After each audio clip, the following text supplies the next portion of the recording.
বাংলাদেশের মতো জায়গা, ক্রিকেট যেখানে আবেগ আর গর্বের সংমিশ্রণ, একটি জাতির হৃদস্পন্দন, সেই জায়গাটাকেই ধীরে ধীরে নিঃশ্বাসহীন করে ফেলেছিল এক অদৃশ্য অচল অবস্থা। আমিনুল ইসলাম বুলবুলের নেতৃত্বে বাংলাদেশ ক্রিকেট বোর্ডের অধ্যায় শুরু হয়েছিল আশার আলো নিয়ে, তবে শেষটা হলো হতাশা, বিতর্ক আর বিশৃঙ্খলার অন্ধকারে।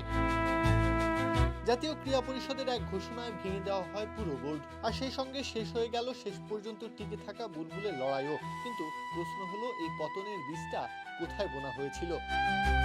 সবচেয়ে বড় আঘাতটা এসেছিল বিশ্বমঞ্চে। টি-20 বিশ্বকাপ থেকে বাংলাদেশের নামটা কাটা যাওয়া, এটা ছিল এক দুঃস্বপ্ন।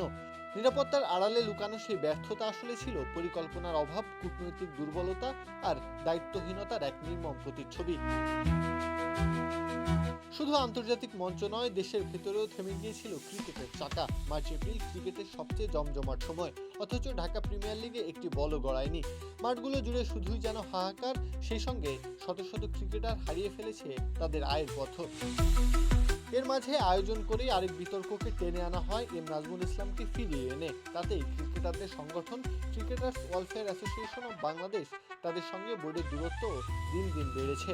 সংলাপের দরজা বন্ধ, দাবিগুলো হয় উপেক্ষিত। অবস্থা এমন, ক্রিকেটাররা যেন নিজেদের ঘরে হয়ে উঠেছিল পরবাসী। আর পতনের কফিনে ঠুকে দেওয়া শেষ পেরেকটা ছিল মিডিয়ার সঙ্গে তিক্ত সম্পর্ক। সাংবাদিকদের প্রবেশে নিষেধাজ্ঞা, হুমকি, পাল্টা জবাবে সাংবাদিকদের বয়কটের ডাক, সব মিলিয়ে বাংলাদেশের ক্রিকেটটা যেন পরিণত হয়েছিল অন্ধকার এক গুহায়, যেখানে আলো নেই একটুও।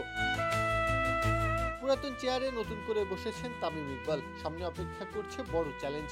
সবচেয়ে বড় চ্যালেঞ্জটা বোধ হয় অন্ধকার গুহায় আলো জ্বালানো। সেই কাজটা কি করতে পারবে নতুন কমিটি, নাকি এ অন্ধকার দূর হওয়ার নয়? প্রত্যাহার কাব্য, খেলা ৭১।